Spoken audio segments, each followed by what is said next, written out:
Mesdames et messieurs, bonjour et bienvenue dans cette première édition de la journée. C'est aujourd'hui que s'ouvrent en N'Djamena au Tchad les travaux de la session extraordinaire de la conférence des chefs d'État et de gouvernement de la communauté des États sahélo-sahariens, CINSAD. Outre l'adoption du projet de traité révisé de l'organisation, il est attendu une déclaration spécifique sur la situation au Mali. Envoyés spéciaux en N'Djamena, Aboubakar Traoré, Amadou Sangari. Le président de la République par intérim, professeur John Kounda Traoré, ce vendredi à l'aéroport international Hassan Diamous de N'Djamena. À l'accueil, son homologue Idriss Déby Itno du Tchad. Le président Traoré est venu prendre part aux côtés de ses pairs de la communauté des États sahélo-sahariens CINSAD à la session extraordinaire des chefs d'État de l'organisation qui s'ouvre ce samedi dans la capitale tchadienne. Déjà, les ministres des Affaires étrangères ont travaillé sur plusieurs sujets intéressant la vie de l'organisation sous-régionale. Nous avons travaillé au niveau du conseil exécutif, qui est l'instance ministérielle et qui, elle, a été précédée par les travaux des experts. Donc, il s'agit pour les chefs d'État de procéder à l'adoption et à la signature du traité de la CINSAD révisé. Donc, évidemment, cela comporte un certain nombre d'innovations et de compléments. Car vous savez que cette organisation était en panne par rapport à certaines règles de fonctionnement. On a adopté le règlement intérieur du Conseil exécutif, celui de la conférence des chefs d'État. On a adopté aussi le règlement financier pour établir les procédures administratives et financières de l'organisation. Outre cette question, la sécurité dans la bande sahélo-saharienne sera abordée au moment où le Mali et ses partenaires sont en guerre contre le terrorisme. Et c'est dans ce cadre que le Tchad a un important contingent au Mali. On travaillait aussi sur les questions de paix et de sécurité. Au niveau du Conseil exécutif, notamment une déclaration concernant les enjeux sécuritaires dans la bande sahélo-saharienne et une déclaration spécifique concernant le Mali. Compte tenu des difficultés auxquelles le Mali fait face aujourd'hui, c'est une organisation qui est, on va dire, parfaitement adéquate pour discuter des problèmes actuels. Car ce qui se passe au Mali, c'est un peu en miniature les enjeux de l'ensemble de la bande sahélo-saharienne. Tous les pays de cet espace-là sont peu ou prou soumis à certaines difficultés et peut-être menacés par ce qui se passe chez nous. Donc c'est un rassemblement qui est indiqué pour discuter de ces problèmes, prendre des décisions et organiser ensemble notre sécurité collective. Déjà, plusieurs chefs d'État sont arrivés ici à N'Djamena pour la conférence. Les concours directs de recrutement dans la fonction publique sont disponibles depuis hier après-midi. Sur les 1512 postes à pourvoir, 194 ont été déclarés non pourvus.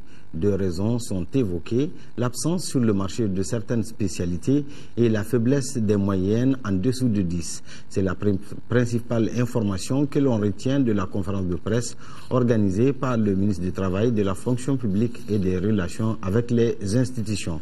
Compte rendu, Mohamed Diarra. L'attente a été longue, contrairement aux autres années. Les résultats du concours direct de recrutement de la fonction publique sont désormais disponibles. Ils étaient plus de 58 000 candidats pour 1512 postes à pourvoir. À l'arrivée, on note 194 postes non pourvus. Les responsables du ministère de la fonction publique ont rencontré les journalistes pour leur apporter des éclaircissements. 1318 postes ont été pourvus au terme du concours. Le reste des postes non pourvus s'explique en grande partie par les exigences des textes et l'absence de diplôme sur le marché concernant certaines spécialités demandées. Donc aussi, le concours a été ouvert pour une spécialité qui n'est pas sur le marché, pas de candidats, le poste va sans dire et reste vacant. Et les exigences des textes, c'est quoi? Les exigences des textes sont relatives surtout à la moyenne. Pour être retenu, il faut avoir la moyenne. Rappelons que le concours, ce n'est pas une simple sélection, c'est pour prendre les meilleurs qui doivent répondre à des exigences des postes bien déterminés. La plupart de ces derniers ont eu des moyennes en dessous de 10. Pour le ministre Namourou Traoré, cela n'est guère surprenant et fait partie des règles du jeu. Et le ministre de féliciter des conditions d'organisation du concours. S'il y a 58 000 candidats et 1500 ou moins, peut-être même moins d'après ce qu'on m'a dit, ça veut dire que c'est vraiment les meilleurs qui ont été choisis. Ceci donc est le résultat de tout un processus qui a consisté d'abord à publier les emplois, ensuite à permettre à tous ceux qui peuvent prétendre à ces emplois à postuler. Autre nouveauté dans ce recrutement, c'est la participation au concours des personnes handicapées, ce qui n'était pas le cas pour les années passées. On a tenu à ce que tous les handicapés participent au concours. Je l'ai rappelé parce que la pratique qui existe ou qui existait jusque-là, c'était de recruter les handicapés hors concours. Et certains ont participé. Je peux même anticiper pour dire que certains sont même admissibles puisqu'effectivement ils ont prouvé qu'ils méritaient leur diplôme. Ces nouvelles dispositions ont pour but, selon les conférenciers, de parvenir à une administration forte, efficace au service des usagers. A préciser que les résultats sont disponibles sur le site www.fonctionpublique.gov.ml. Lancement hier après-midi au ministère en charge de l'administration territoriale des programmes relatifs à la participation des collectivités, à la gestion et à la sortie de crise. Ces programmes contribueront à instaurer un climat de confiance et permettront à l'État et ses partenaires d'apporter aux populations la sécurité et l'assurance dont elles ont besoin. La démarche a été approuvée par les pays amis du Mali. Adama Djimde. La crise que traverse notre pays inquiète les nationaux aussi bien que les pays amis du Mali. C'est ce qui justifie le lancement de programmes relatifs à la participation des collectivités territoriales, à la gestion et à la résolution de cette crise. Une manière pour ces entités locales de jouer à fond leur partition pour la pacification de la nation. La cérémonie a été mise à profit par le président de l'Association des municipalités du Mali pour présenter le plan d'action d'urgence approuvé par le département. Le département de l'administration territoriale marque ici, au cours de cette cérémonie, son adhésion totale à ce projet qui est en parfaite harmonie avec la feuille de route du gouvernement sur ces aspects liés à la gestion de la crise, et le département apportera bien évidemment tout le soutien nécessaire à sa mise en œuvre. Les partenaires qui étaient en nombre ont donné leur cursus à la mise en route de la locomotive. On est vraiment unanime que le double objectif de tout cela, c'est-à-dire amener la paix, la reconstruction sociale et culturelle, qui est la base de la vie commune, comme vous avez bien dit, et en même temps la reconstruction de tous les dégâts qui ont été faits. Je félicite les collectivités et l'État malien de mettre chose commune dans ce sens pour donner, comme vous avez dit, un nouveau souffle à la décentralisation. Le Premier ministre Ag Amani, le ministre en charge de la fonction publique et le président du Haut Conseil des collectivités ont tous magnifié le bien fondé de cette initiative. Au cours de cette rencontre, il a été également procédé à l'installation des membres du comité de suivi des recommandations sur la gestion de la crise.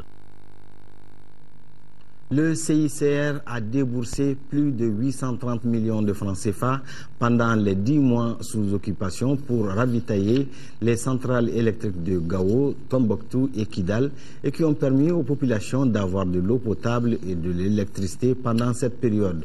Suivons cette enquête de nos envoyés spéciaux à Gao, Daouda Sidiki Diara et Massa Doubia. Le comité international de la Croix-Rouge au chevet des populations du Nord sous occupation des terroristes. Durant 10 mois, le CICR a assuré l'alimentation des villes de Gao, Tombouctou et Kidal en courant électrique. Cette structure humanitaire, dans le même ordre d'idée, a permis aux stations de pompage de ces villes d'approvisionner les populations en eau potable. Avec le conflit, il y a eu des mouvements de populations déplacées. Mais aussi, avec le départ des services techniques de l'État, il y avait des problèmes d'eau et d'électricité. Donc le CICR a essayé de parer au plus pressé. Pour réussir ce projet, le CICR a fourni plus d'1,5 million de litres de gasoil aux différentes centrales. Objectif, faire fonctionner les groupes électrogènes. Depuis le 7 avril jusqu'à nos jours, le CICR compte à nous livrer du carburant. Pour qu'on puisse produire l'eau et l'électricité, il faut quoi? Il faut du carburant. Le courant est distribué de façon ponctuelle dans les villes de Tombouctou et Kidal. Par contre, dans la cité des Askia, La distribution s'est faite de façon continue. Les populations sont ravitaillées en eau potable chaque jour de 8h à 16h et de 18h à 21h. Elles ont du courant électrique de 18h à 23h. Le CICR elle nous assistait aussi dans les équipements, tout ce qui nous manquait en équipement. Sans le CICR, la vie serait impossible à Gao. Le CICR, depuis le 6 avril, a déjà commencé à nous fournir de l'eau du carburant pour l'eau et l'électricité. Pendant l'occupation, l'hôpital de Gao a été la cible des vandales. Aujourd'hui, 60% des baies vitrées et le bloc opératoire ont été réhabilités par le CICR. Le CICR est présent à l'hôpital de Gao depuis le mois de mai 2012 jusqu'à présent à travers un programme d'appui à l'hôpital. C'est à partir du mois de mai qu'on a eu un protocole d'accord entre le CICR et l'action humanitaire. Et ce protocole d'accord était pour une durée d'exécution de 6 mois et qui a été bien sûr prolongé. Ça portait sur 3 axes.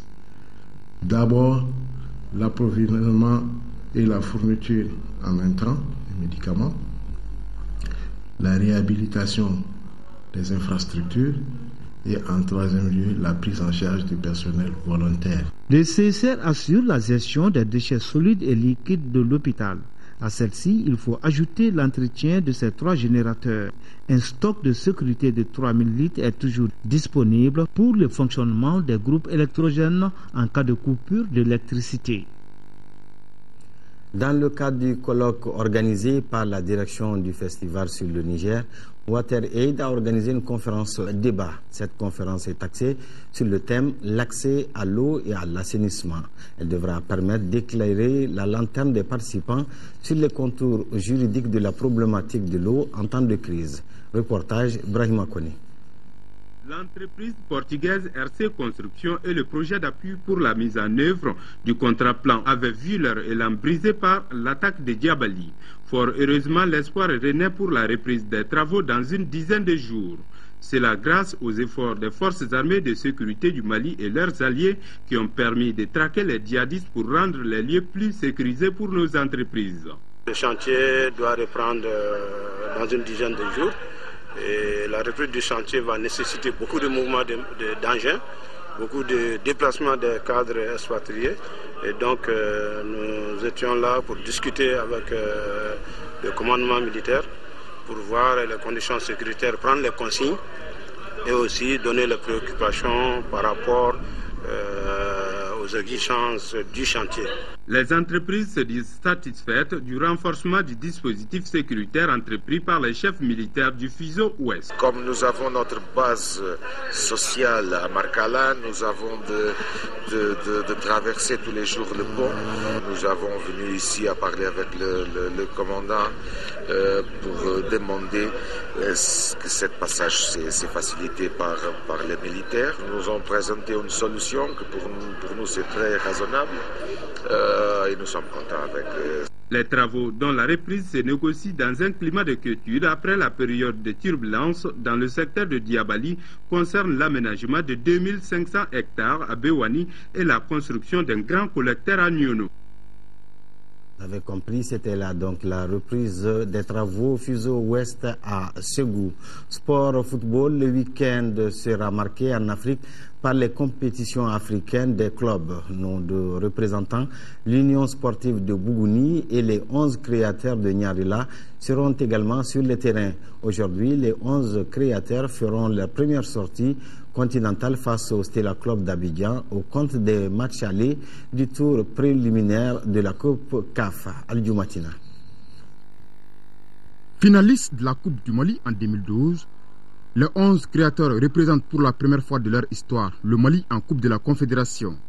Un honneur pour les pensionnaires de Nyarela qui piaffent d'impatience tant l'enjeu est excitant. Capital pour l'équipe de 11 créateurs d'aller à cette compétition et pour ne pas être un simple figurant. C'est vrai, c'est une première expérience. Prends le cas du Léopard qui est venu à bout de la Coupe CAF. Je pense que avec un peu plus de sérieux et quand même de rigueur, cette équipe pourra faire quelque chose, un parcours très honorable. Le Stella Club d'Adjamé constitue cependant le premier obstacle pour les créateurs. Certes, le représentant ivoirien s'est offert la 49e édition de la Coupe de Côte d'Ivoire, mais n'est pas rayonnant actuellement. Après 13 journées de championnat, il compte 4 victoires, 5 nuls, 4 défaites, 11 buts marqués, 10 encaissés. Le coup est donc jouable pour les 11 créateurs, qui entendent surtout réussir leur baptême du feu. Le parcours aussi du Stella Club d'Abidjan qui n'est pas une foudre de guerre. C'est une équipe quand même qui a fait parler d'elle sur l'échiquier continental. Mais qu'à cela nous tienne, je pense que le 11 créateurs avec l'effectif que nous avions et puis vu le parcours qu'on a eu en fin de saison dernière et cette année, je pense que nous allons à 50-50 et que ça va se jouer sur des détails. C'est avec confiance et détermination que les nôtres s'apprêtent à aborder leur rencontre aller du tour préliminaire de la Coupe de la Confédération. C'est samedi à 15h30 au stade Robert Champrou en Côte d'Ivoire face au Stella Club. C'est la fin de cette édition. Merci de votre aimable attention. Prochain rendez-vous d'information, 20h. Bonne suite des programmes de l'ORTM.